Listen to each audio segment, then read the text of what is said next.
We'll say goodbye to you because we've now got the Paymaster General, and that's Nick Thomas-Symonds. Good morning, Minister. Thank you for joining us. Now let's stick with this top story of the French President's state visit. Of course, amongst all this pomp and pageantry, what the Prime Minister is really hoping for is this deal that will help to solve the small boats crisis. What do you think the chances are of signing something before the President returns to France? Well, look, first of all, it's good to join you, Miriam, and just to say that the French-British relationship is in as good a place as it has ever been. And we're obviously looking at making progress here in three different ways. Firstly, on trade, we had £100 billion worth of trade with France last year, and we've seen EDF make an investment, 12.5% investment in the Sizewell C nuclear power station. That's good for jobs, great for investment here in Britain.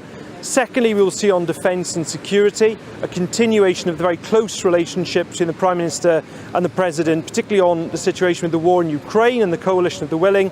And then thirdly, to your question on illegal migration, I'm not going to comment and give a running commentary on specific proposals, but certainly we will be looking to deepen the cooperation between Britain and France, which is one of the crucial elements to dealing with the issue of the small boats in the English Channel.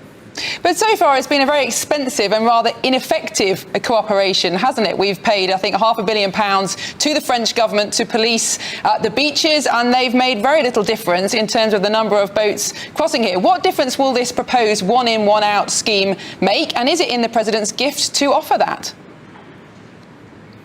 Well, firstly, I disagree that it hasn't been making a difference. There are 12,000 people who would have crossed the channel in small boats who have not done so because of the cooperation. We've also managed to seize 600 boats that otherwise would have been used on that dangerous crossing in the channel. But in addition to that as well, the law enforcement cooperation is yielding results. Just look at the last couple of weeks.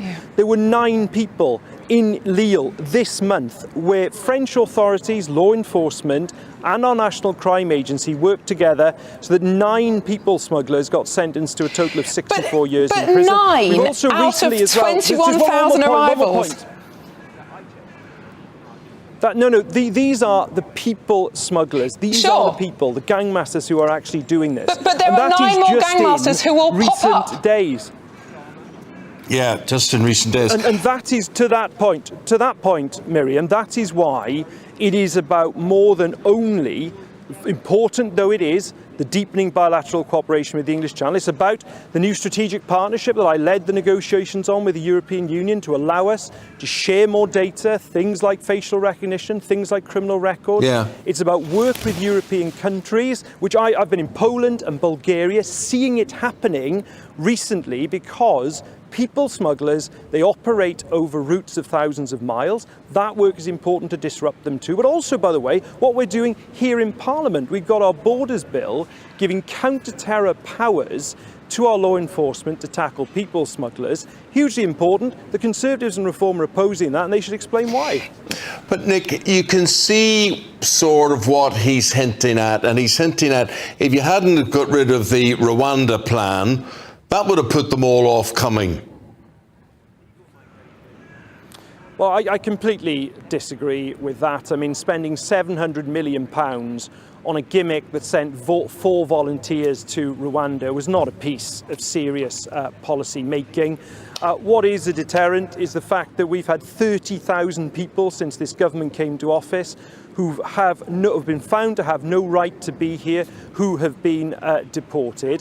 That is the hard yards of action that this government is taking, recognising, yes, it's a complex problem, but this is not about performative politics, it's not about gimmicks, it's about doing the hard yards to make a difference. But sadly, the efforts that the government has made, and of course no one wants to see these people smuggling gangs continue to operate, that's true, but nevertheless they do seem like gimmicks when thousands of people continue to cross the channel. And it's common sense that unless you break the business model by creating an effective deterrent, and let's remember the Rwanda Act was never actually allowed to happen, it was repealed by your government, unless you break that business model by detaining and deporting people the minute they land on the shore, more gangmasters will spring up, more boat manufacturers will spring up, there will still be money to be made. We are deporting people. We've deported voluntarily. The vast majority of people. the vast majority of those were voluntary, weren't they? No, the point is, no, that's not the case. But Miriam, just specifically on the point you're raising, it is also about the law enforcement cooperation to deal with the gangmasters. That is precisely what this government is doing. It is also, as I say, about the laws that we have here to deal with people and to actually be out there, as I say, using those counter-terror powers to do it. Nobody is saying this is easy, but it isn't about performative politics. These are the things we need to do. Our legislation, working closely with the French, which, by the way, is not ineffective. We've stopped thousands of people crossing the channel who otherwise would have done, but also the work that I have seen around Europe, British law enforcement, sharing intelligence, sharing information, working together to break the model of the gangs. But on breaking the model of the gangs, I think we can agree. Let's move to the economy now, and a pretty concerning report out from the OBR yesterday, casting doubt on the sustainability of British finances, really in the medium term as well as the long term. Now, of course, the Labour government's only been in power for a year. Some of the seeds for this crisis have been laid for decades. But nevertheless, it does fall to your government to sort this out. How on earth is the Labour government going to reduce spending enough to put us back on a secure financial footing?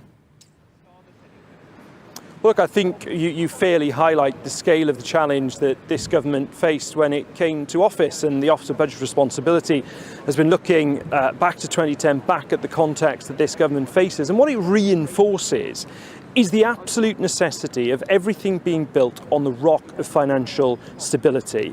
This government will not take the risk that Liz trusted with the unfunded tax cuts. We all know what the impact of that was in terms of people's mortgages. People paid the price for that up and down the country.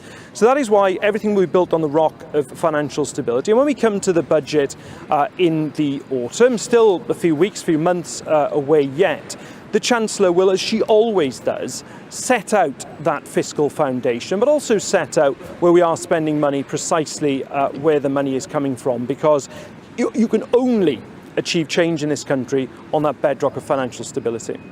Nick, appreciate your time today.